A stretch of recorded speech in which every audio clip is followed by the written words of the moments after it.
Tens of thousands of football fans came to Highbury. Electrifying.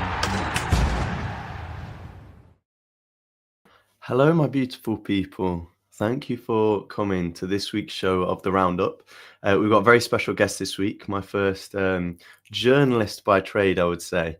Alex has been begging me to get on some real journalists, and today I'm very delighted to be joined by one. First of all, I want to ask everyone how you are. We've had the Arsenal game at 12:30 today. It was, I'd say, quite an enjoyable one. And we had the England game yesterday that I do want to touch upon at the start. But with that, before we go into everything in too much detail, I will bring on our special guest. Art, how are you today? Good to have you on. I'm good, thanks. And thanks for having me. As you said, hope everyone who's joined is doing well on this Wednesday, afternoon, evening, wherever you are. And yeah, thanks for having me. I find it's quite funny actually, because everyone's got all these different jobs and we've all found ways to wangle our way out of it to watch Arsenal today. I don't know about yourself, but yeah, it's been quite a relaxed day for me for the first time in a while. Just go through a few chats. Evening, James. The hot sex at 06. Does that mean you were born in 06? Which means you're 20 years old. 19 years old. That's crazy. Depending on when his birthday is. Of course. And good evening, lads. Vive lad, who is a frequenter of many channels.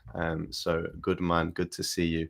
And hello all, and you're getting some love in the chat, which I love to see. Art Darash, Art, beautiful. But without further ado, I will jump into a few things. First of all, if I can find it, which I can't, I know why. It's because I haven't opened the tab. So bear with me briefly. The women's game yesterday, did you get the chance to watch it, Art? Yeah, so I had it on one of my monitors as me and my brother were playing Civilization 6 together. I used to play Civ 5, great game. So yeah, I was definitely was watching it as it was all going on, and yeah, it was great to see once again Arsenal heavy involvement in their win. So yeah, I think when you're looking at that squad, especially in forward areas, Arsenal definitely have things to be excited for, not just in the season coming up, but I think the seasons to come beyond that as well. And obviously the women's team have made a world record signing. I won't claim to be an expert on the female game, but it's crazy ambition that they've just won the Champions League and then making, I think it's a world record WSL signing. I'm not sure if it's a world record signing overall, but either way, look, if the men's team can pull one of them out the bag, then we'll be laughing. But for now, we'll temper our expectations. The window's got off to a decent start, but we still have a little bit of a way to go. So, as promised, we will discuss a little bit about today's game. I will pull up a picture, first of all, of one of the new signings who was a pivotal part. But before we jump into Zubimendi, what did you think of the game overall? Yeah, I thought first half, or let's say first part of the first half, was AC Milan's. But it was nice to see as the game went on, you just saw players like Saka and Ben White got a bit more comfortable, and with the Arsenal having more control. So yeah, I think Arsenal got stronger as the game progressed, and it was really nice to see, I think, Ethan Wanieri playing in that central area where, for me, I think what always stands out when he's playing well is he makes everything look easy, and it's like he's not being coached. So that piece of skill on the touchline was amazing. But then I think that first touch and half volley in the middle of the pitch was just ridiculous. His ability to create something out of nothing, I think, is something that Arsenal can benefit from massively. And it's not a kind of skill set that a lot of players have. And it's why I think having players like that is so key, not just for Arsenal, but any team. Yeah, we've kind of spoken about it before. The team a lot of the players lack that maverick side of things, where Ødegaard, very, very system-like player, will do his role as a cog in the machine so well, but sometimes you need someone to throw away the rule book, and Ethan does that so well. One thing I'd love to see from him is actually just when he gets those moments, they're special, but for whatever reason, we see Ødegaard pick up the ball in those spaces more. So I don't know if it's just we're struggling to progress the ball down his side when he's on a pitch, or he's not finding the pockets as well. But as I say, the quality of when he makes those actions is incredible. But at the moment, the volume, like I don't know, I think it's way too harsh to say he fades in and out of games. But he doesn't. You don't look at it like when you look at Saka or Ødegaard and think he's always on the ball. And a player of his quality now, that's, I guess, the next step for him to be constantly a threat during the game. Just before we move on to the other thing, I love this. Yes, Civilization 6, common art to Rosh W. Have you been playing Civ for a long time? Is this a newfound hobby? It's more so when I'm around my brother. So he lives in Japan, but he's here for a couple of weeks. Crazy. So yeah, we've started a multiplayer save between us two to kind of kill time while he's back here. And yeah, he started the campaign as Great Britain, England, Queen Victoria, whatever you want to call it. And I started as Congo, so Africa.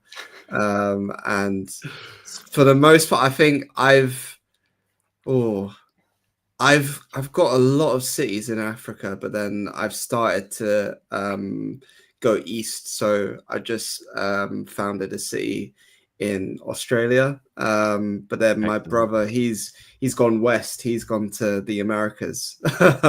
So anyone who doesn't know what Civ 5 or Civ 6 is, first of all, look it up. It's a great game.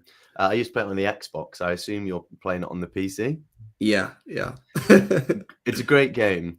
And second of all, none of this will make any sense to you because it's complicated. It's complicated. Interesting rebuttal to what you said. First half was AC Milan's. We had like 70% possession first half. I understand your point. No peak sneak, but I don't think we offered. Also, as Art said, kind of first half we grew into it, but there were periods in the first half where, sure, we had possession, but we lacked threat. We weren't really causing them any problems. Whereas Leao, there were a few times that they were almost through. Nothing came about of it. And Saliba, have no words for him as a defender now. The way he eats up ground, and you've got a player like Leao who's through on goal. Nobody should be catching him, and Saliba does. So yeah, does the possession concern you at all, or are you just thinking that's not really ebbed and flowed? Yeah, I think also I did say first part of the first half. So yeah, it's all good. And I'm just looking at a few other. Is Civ 6 worth the buy? I've been on Civ 5 for the longest time now. Yeah, I'd say it is. To be fair, Civ 7 just came out, and I was kind of asking myself the same question. But I think I'm going to stay on Civ 6 for a while. And also, there's a lot of art lore going on in the chat. Art's a football manager enjoyer as well, man of culture. Terrible of me. I've never really been able to get into Football Manager. Really? I feel like it's the sort of thing where I don't like delegating tasks. And because of that, I end up getting bored because it takes me 2 days to get through a single week. But yeah, enough of the Football Manager talk.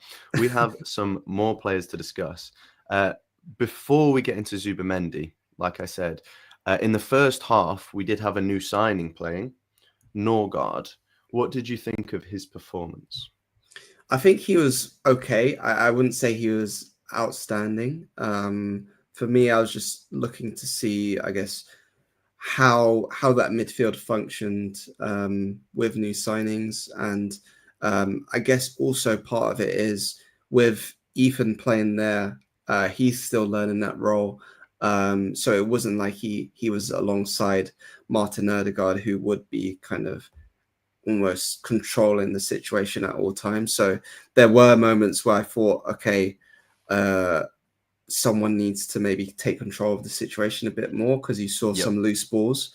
But then at other times, I thought one part of his play that encouraged me was there was a moment where he gets the ball kind of right half space edge of the box, and he plays the cross rather than just kind of recycling the ball. So you could see, okay, he's not just going to be a bot, basically. He can actually make some decisions and get the ball into the final third as well. It's interesting also what you said about Nordahl maybe not struggling, but suffering from not having Ødegaard's controlling in front of him. We spoke about Nwaneri before. You could argue also Nwaneri's supply would be significantly better if you had Zubimendi in the six. And I think that is something to be excited for, because Zubimendi is the exact type of player who will be able to find Nwaneri in the pockets, just as Rodri does for Foden. And as we all know, Foden's best season and Rodri's best season came when they were complementing each other. So yeah, my personal take is it was a very slow start to the half. The first 10 minutes, I was scratching my head thinking, who have we signed here? But then he warmed into the game. I think he probably settled down. We've seen how excited he was to play in an Arsenal shirt, which is great to see. And he started playing his game. And I think often people see him as just like a bruiser number 6. I do think that, as you alluded to, there are slightly more facets to his game than people realize. He's slightly better on the ball than people give him credit for, but he's never going to be Zubimendi, and that's okay. And in certain game states, he's going to be super useful. But we will move on to the second player that I mentioned, Zubi-Dooby-Doo, if I can find him again. First, also something I completely forgot to ask. What do you think of the kit?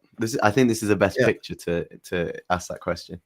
Yeah, so at first I was kind of, I don't know if underwhelmed is too harsh a word, but it's grown on me. I do think out of the 3 options, is probably the third choice that I'd go for. Obviously, the third kit's not come out yet, but it looks like it's going to be the white and maroon one.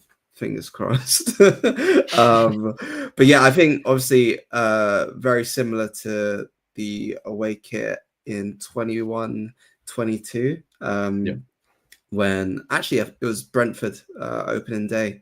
Not great memories from that game. But yeah, I'm a fan of it. I think also the silver printing on the Emirates and on the badges and stuff is something that's a bit different, and I like as well. So it's definitely grown on me. Yeah, as I say, I guess because the first and the third kit have been so poor, I didn't think this kit was going to live up to expectations. I don't know why this keeps disappearing on my screen. I don't know. But I'm pleasantly surprised. I think it looks unbelievable in person, and under the floodlights, especially in the Champions League. No complaints by me. No complaints by me. But aside from the kit talk, what did you think of the player in the kit? Did he impress you? Was he what you expected? How did you feel about one of our overlooked signings in a weird way, because it happened such a long time ago? Yeah, I was really impressed. I was quite taken aback by how forward thinking he was. Every pass seemed to be forward, and that's not to discredit any other midfielders, but it just seemed like in situations where others may recycle, the word I used earlier, go sideways or backwards, he would try and play a pass into the box. So there was one that really stood out to me. He was kind of on the right hand side of the box, and the pass didn't seem on, but he tried it anyway, and I really liked that. I don't think the ball actually made it to another Arsenal teammate. I think it was to Ødegaard, I want to say. Potentially, yeah. So yeah, the ball didn't actually get there, but I loved the idea and the thought behind it. And I think obviously, so watching him, watching his clips from Sociedad, I think for me personally, I got the vibe that he was going to be progressive, and also I've got to shout out Tom Harris, one of my colleagues at the Athletic. He grew up in Spain as well as in England, so he watches Spanish football a lot, and he's been a real big fan of Zubimendi for years. And one thing he mentioned was how his passing, not everything, I guess, is brought out in the stats. And I think we really saw that in that 45-minute cameo. So yeah, I'm really excited to see how the midfield three of him, Odegaard and Rice actually functions as well, because we only got to see it for 15 minutes today. And I think to build on that point about the stats not exactly showing everything he's capable of, what he has more than anyone in our squad, it looks like now, is just that pure footballing brain as a number 6. Mm-hmm. And it's so hard to quantify, it's so hard to teach that. But his passes were so intelligent, and he wasn't just blindly trying to pass it through players. He was making the right decision every time. And I think a number 6 in the modern game, especially for a system like ours, that is so, so important, because you need to know when to go and when to be conservative. And some of our players have kind of erred too far on the conservative side. Yeah. And some of our players in the past, Thomas Partey, have tried to drill balls through players where it hasn't been, and we've lost possession. Zubimendi seems to have kind of the right brain for that. And there were also times where the forward pass wasn't necessarily on. So he opened his body up, created another angle, and found the right winger, who was Dauman at the time, who we'll get on to speak about. Henke Ho, I'm sure I've butchered your name awfully there. Said Zubi got pauser. And yeah, I think he does. I think he knows when the pass is on, and those tiny details are so, so important. And I think over time, people begin to appreciate him more and more, even though already Arsenal fans are very, very excited. Just one thing I said, first and third kit poor. If I said this was an accident. I did not mean to call the first and third kit poor. They're my two favourites. I thought the blue one would have been my least favourite, but it's a hard decision now. And from Adrian Pillai, best thing I can say about Zubi tonight, doesn't look like a debut, and the ball seemed to be drawn to him, had a lot of touches. Yeah, that's huge. A really, really difficult position to even Rodri. When Rodri came into the Premier League, it took a long time to bed in, but Zubimendi looked natural. So yeah, what is your take? Do you think, because this is a friendly, do you think he will hit the ground running, or do you think it will take time? Off the back of 45 minutes, it probably looks like he could hit the ground running. You hope so. Anyway, and I think the benefit of today is it's just the first preseason game, so he'll be available for all the games to really get used to playing alongside these players. One other thing that I liked, he doesn't just stay on his right foot. There was a moment where there was like really intense pressure on him, but he was able to get a pass away, a good forward pass away with his left foot that kept Arsenal in possession. So yeah, I think he looks like he should be able to hit the ground running.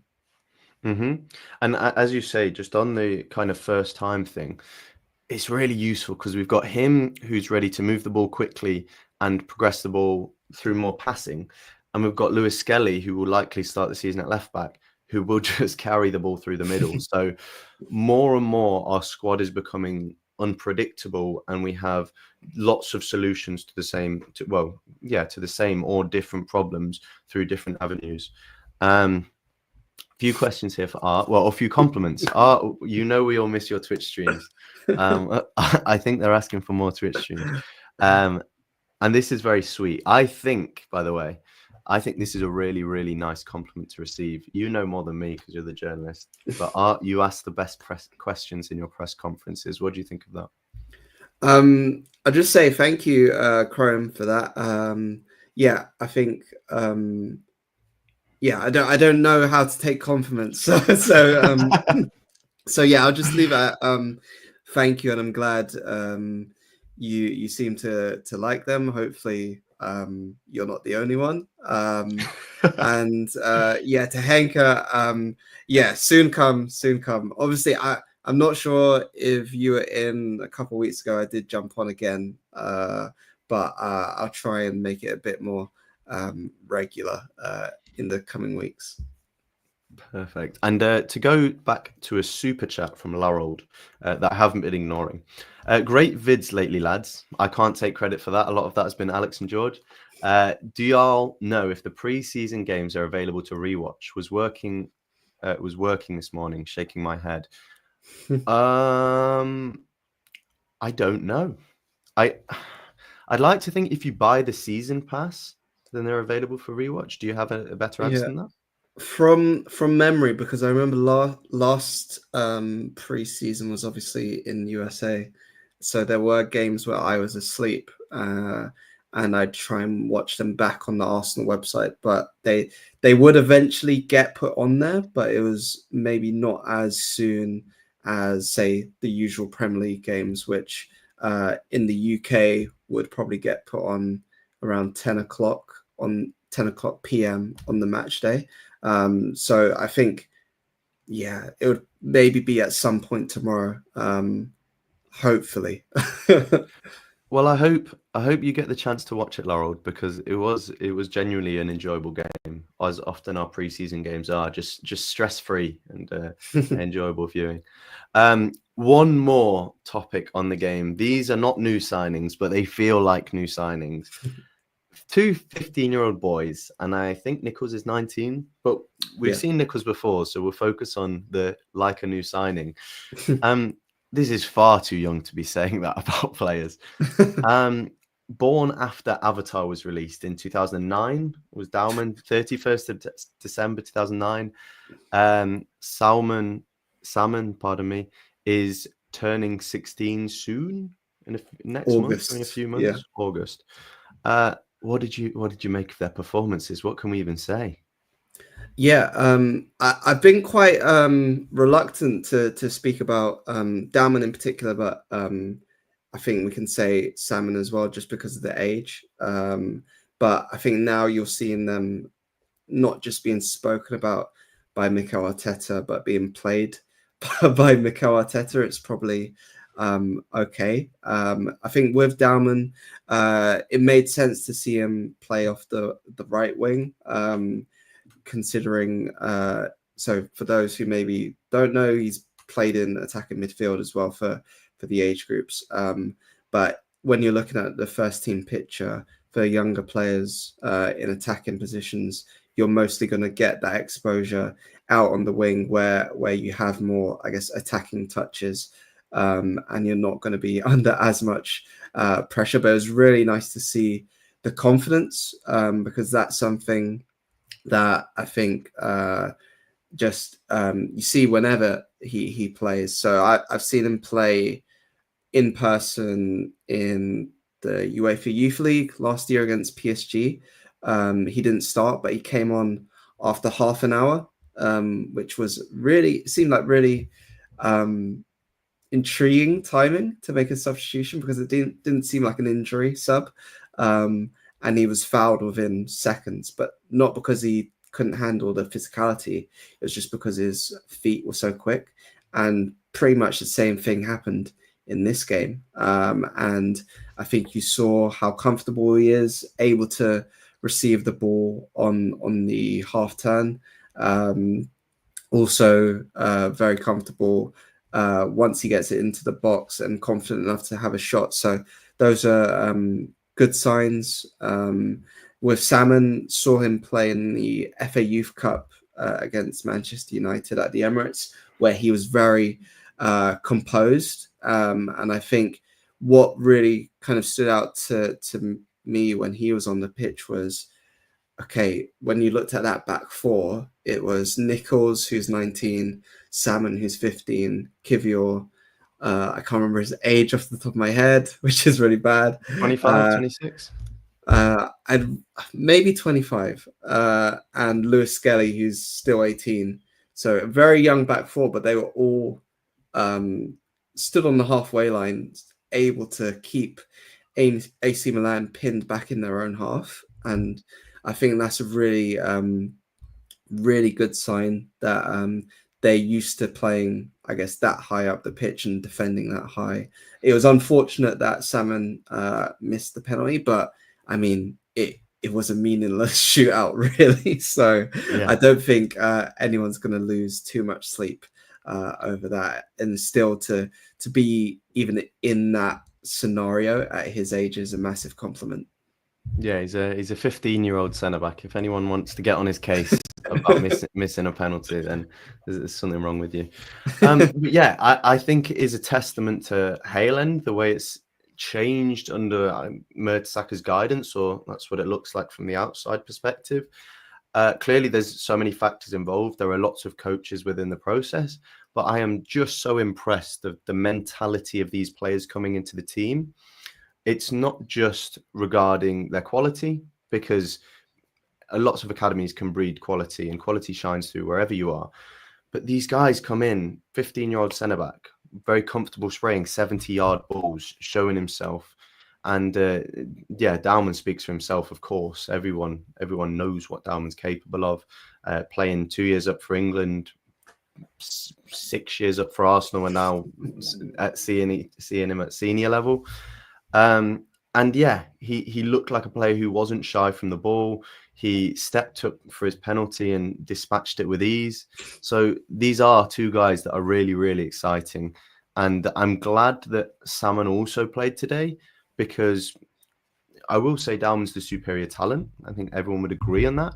But Salmon has been quietly really, really impressive for the under-21s, and has gone under the radar a bit. So now that people are seeing him for the first team, they're like, okay, Haaland is starting to get this treadmill of players coming through, and they come in pairs, which is lovely. Saka and Smith Rowe, Miles and Ethan, and now Salmon. What's his first name again?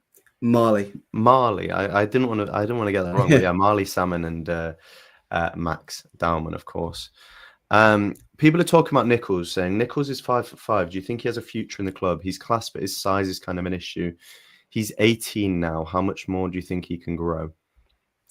That's not something that I'd be able to predict, but I'm sure when you look at how in England, anyway, academies work, not just Arsenal, but across the country, I feel like they have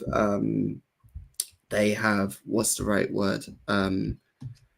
They're able to kind of mark like players. Predictive metrics. Yeah. So I remember speaking to Des Ryan, who used to do a lot of sports science, and say with Eddie Nketiah, for example, that was a player who they knew would be, I guess, a late developer in terms of filling out a bit later than other players. So you saw his physical kind of stature really, really advanced in the, I believe it was the 22-23 summer. Before then, he was still quite lean. And then he put a bit more muscle on. So I wouldn't personally be able to speak on Nicholls, but I think when you look at the way Mikel Arteta's recruited defenders, they have looked a lot more like Salmon, for instance. So yeah, I think that right back spot is so difficult to kind of break into anyway. When you look at Ben White, who I thought played well today, looks like his old self again, and then Duran Timber as well, who wasn't fit enough, Mikel Arteta said, to play the game. So yeah, I think it's a difficult one, but it shouldn't be looked at as a slight on Nicholls, because I think, as the comment said, he played really well. Comment of the day goes to Henke Ho. Salmon with white rice. Yes, absolutely. And as you mentioned about White, by the way, I thought he was excellent, and it's nice to see him get his burst back. And it's nice to, every time Saka gets the ball, to just see this. And it makes a massive difference. So I feel there was some revisionism over him when Timber was doing so well. I wouldn't change if White was fit last season for the PSG games. I would still play Timber because those sort of oppositions, I would want a lockdown right back. Mhm. But against teams that we're going to have possession and that we're going to try and dominate, I still would probably have White because he is preferred in attack for me. But before we wrap up the show, we need to talk about transfers because this show is centered around transfers. And so far, we've skirted around the issue so far. One big transfer that has nearly happened, and I quite enjoyed Arsenal. If you were listening to Arsenal's commentary, they were insinuating it more than anything, saying the G word. Do we think Gyökeres is going to happen? And how do you feel about the deal overall? Yeah, I think at this point it is. And in terms of how I feel overall, it's one that I won't lie, I needed kind of convincing over. At the start, obviously the whole saga was him or Sesko. And at the start of that, I couldn't bring myself to be drawn into either of them, just because it was all talk. And then as that progressed, it seemed like Sesko would have been the more logical choice just because of the age factor, the fact that Arsenal had been tracking him for years. But now that it's Gyökeres, it's not, I don't think it's a case of, okay, if you wanted Sesko, you can't have wanted Gyökeres. I think both of them have valuable qualities that Arsenal can benefit from. And with Gyökeres, I see that as someone who can help evolve the attack in terms of being a threat in behind. When being at games last season, there were too many times I felt where the ball was just in the middle third for almost like 30 seconds to a minute, going on to 2 minutes, and you're sat there thinking, how are Arsenal going to actually get into the final third here? And I know a lot of that comes down to injuries and suspensions, but I think the running power off the ball from Gyökeres would be a massive help in that regard. Did put out a piece after the Arsenal being on the verge of an agreement was broken by David Ornstein, where I mentioned also, I think people have probably slept on the amount of assists that Gyökeres has got in recent seasons. So past 3 seasons, he's got over 10 assists in each of those in all competitions. Wow.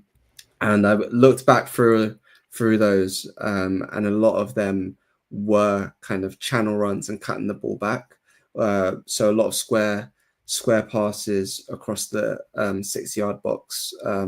So I think a really important factor is not just him, but Arsenal's existing forwards actually keeping up with him and making those support runs, because I think no goal is an easy goal, but those can be easier goals to come by than the way Arsenal have been playing in recent seasons. So I don't just see it as, I guess, his goals being the answer, but just the general difference that he can make as a presence up top.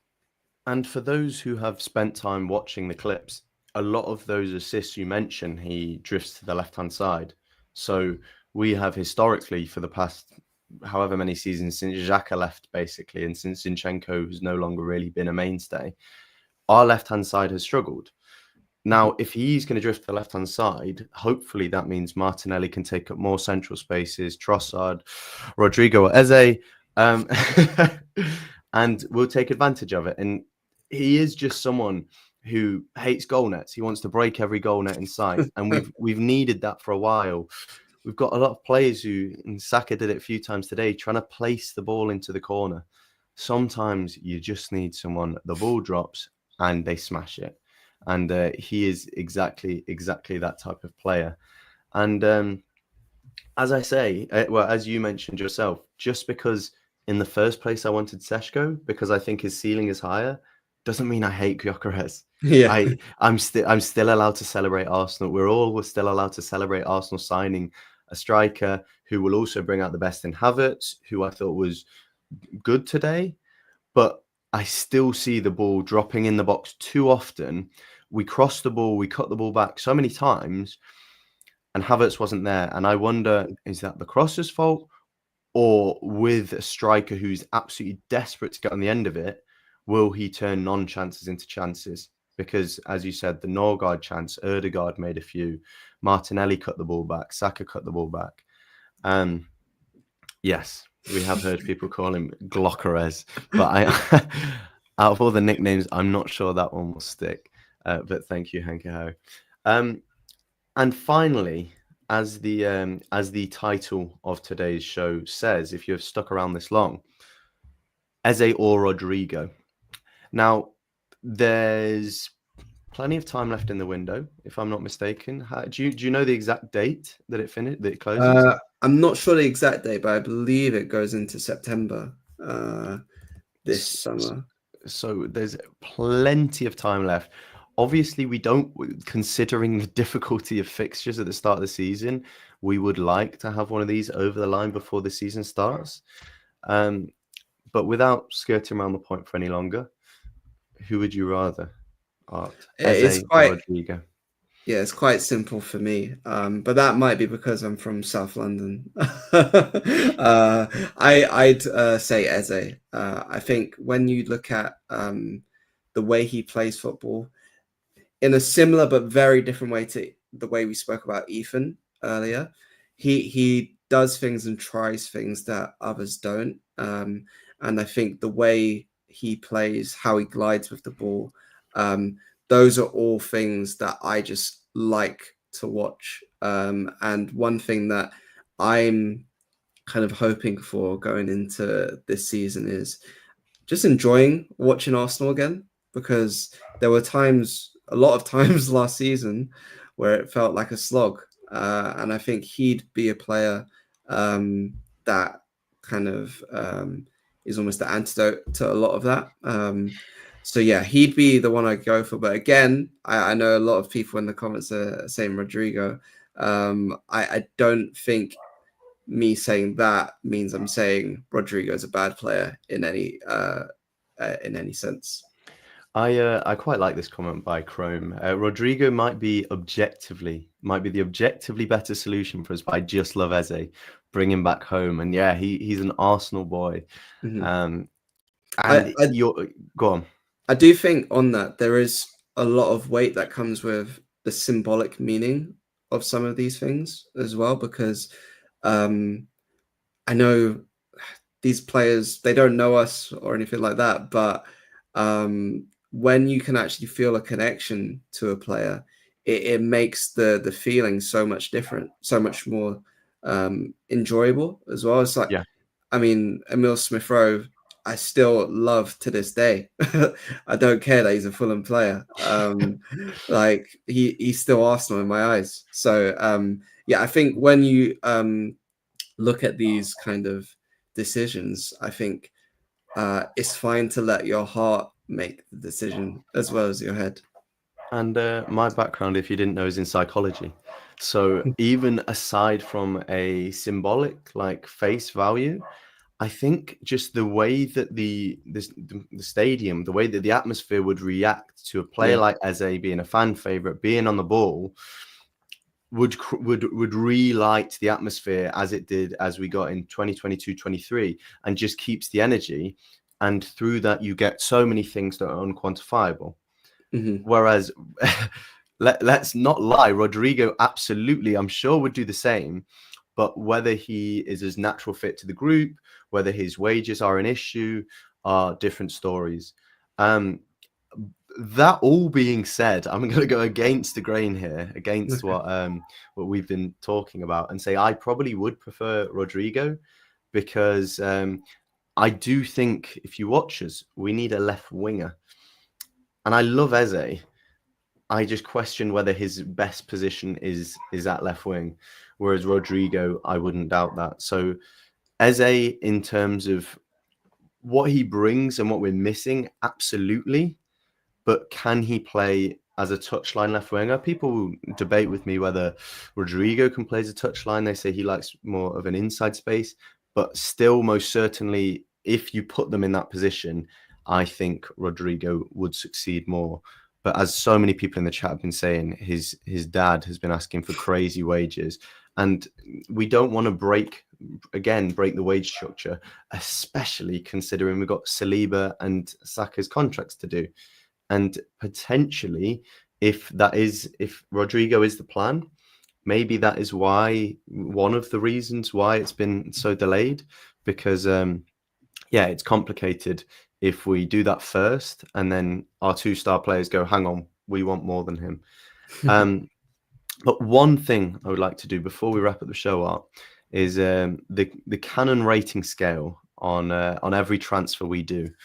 So the 2 players that we've just mentioned, Eze and Rodrigo, where would you rate them on the Cannon rating scale in terms of 1 to 5? And for avid viewers, this has been slightly changed. I added a number 4 section because 3 and 4 were too similar before.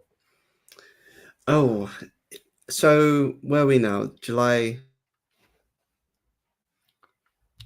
23rd. To be fair, I don't think you can get to this point without there being legs on either one.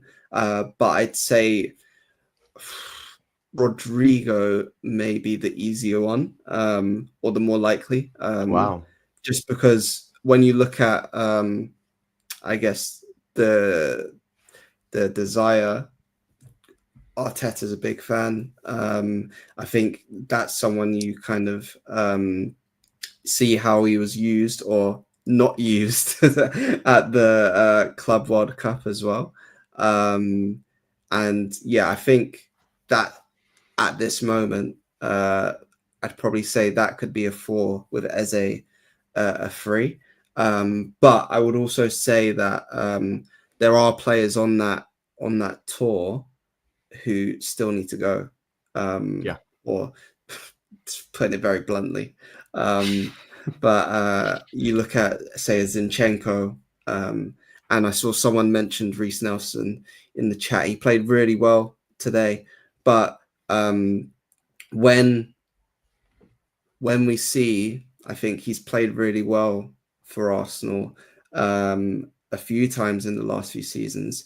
He hasn't been used like for back-to-back games. So I think more for him, it's about finding a home, really. And yeah, also, who was it? So trying to think through the team now. Vieira, who's not on the tour as well. You'd want to get that sorted out too. So I think there are dominoes that still need to fall to kind of, I guess, accelerate any of those 2 situations. So news aggregators, you heard it here first. Athletic journalist Art Deroche, Rodrigo is happening once the dominoes fall. No, if you're going to quote him, make sure you quote him correctly. And yeah, absolutely. I think the frustration with the Madueke deal was that people felt that maybe he could have happened once these dominoes have fallen, pardon me, and we could have gotten the Eze or Rodrigo before then, which I echo your thoughts. It's an interesting one because I don't think the Madueke deal would have changed any later in the window. And considering he can't join us on tour anyway, I don't know why we're in such a rush. But yeah, just in squad building sense, there are quite a few players. And also a name that you didn't mention is either Trossard or Martinelli going out the door to create space in left wing, because there's only so many attackers you can have, especially because Jesus is going nowhere. He is on the roster and will be. So I think one of them will happen. I struggle to believe we will get neither. And I don't think Leao, and a hot take maybe, but a lot of people were really excited about him today. I understand the excitement completely, but I also don't think he dispelled any of the myths around. Like, for example, his end product wasn't there today, which is exactly what we get on Martinelli for and other players in the team. This is a really interesting point. I struggle to believe it would be possible because I think Liverpool and PSG are there with big sacks of money waiting. But that would be interesting. And on the Nelson thing, just one final point. Do you think that he would go out on loan, or do you think that we could possibly sell him permanently? So I missed who you were asking about at the start of that question. Okay, Reece Nelson, sorry. Nelson. Okay, so yeah, I think Fulham are the most likely at the minute, and looks like loan with the option to turn it permanent. Sorry, which is something I think Arsenal have benefited from with Nuno Tavares this summer. But then there have been instances, for instance, if you look at who was it? Did Lokonga have a? Yes, Lokonga. Sevilla had an option but didn't take it up, and they've ended up giving him another year on the deal to maybe recoup some money this summer. So those options, I think, you can always look at them with a little grain of salt, I'd say. When you look at Nelson's situation, he's got 2 years left on his current deal. And I think these are the situations where I think Arsenal fans, they see other clubs sell maybe their fringe talent for more money than Arsenal get, than it seems for their regular starters. So I think it'd be really interesting to see how much, say, Andrea Berta can negotiate for a player like Nelson, especially with the knowledge that Fulham already really like the player because he impressed there in the first half of last season. Yeah, and I think giving the option to buy on that deal will be fascinating, because a fit and healthy Reece Nelson that can play 30 games a season, I think he has the quality of being a £25 million footballer. But because he's not been able to do that, there's no chance I think we're going to be able to put an option of that value. So what might happen in the end is we put an option of 15 million to try and tempt the hand, and they end up getting a bargain, because in Premier League money nowadays, 15 million, Amari Hutchinson's going for, I think it was like 35 million that Brentford bid, and was maybe even rejected. Just a few more chats that we'll go through really quickly, and then we'll wrap things up because I've had you for long enough. I do apologise, Oogie Boogie. I forgot to thank you for the donation also with the question. Drop in your questions finally, and this is a nice penultimate question to end on. Art is a beautiful name. What is the backstory, origins? First of all, thanks, Richard. It's Art, not Arthur. So that's the question that I get quite often when people meet me for the first time. Is it short for Arthur? It's not. And basically, my dad just quite liked it. He felt it was quite a strong name, and also there were some musicians, like jazz musicians, that had the name like Art Garfunkel, and also the link to kind of like King Arthur and stuff like that as well. So that's kind of the reasonings that I've been told anyway. And De Roche? So that's French. Dad's side of the family are from an island, Petit Martin, in the Caribbean, which is just off of Grenada. Population of about 1,000 people, I think. So French origin with the surname. Very cool, very cool. And since there are not many questions in the chat, I'm sure everyone's left because we've been talking for plenty of time.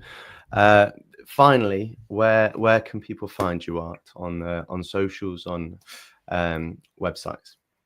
I'm mostly on Twitter, so at Art de Roche on there. I think on Threads I'm Art J de Roche, maybe. I can't remember my username on there. And then as Henker will know, my Twitch is AJ de Roche as well. So if people want to see me play Football Manager or some PS2 games from time to time, you can see me on there. And maybe Civ 6 as well. There we go. Despite what Henke says, we never leave. Well, and yes, we are all still here enjoying the Art Law. Glad to hear it. But I will let Art go because he has given us plenty of his time now.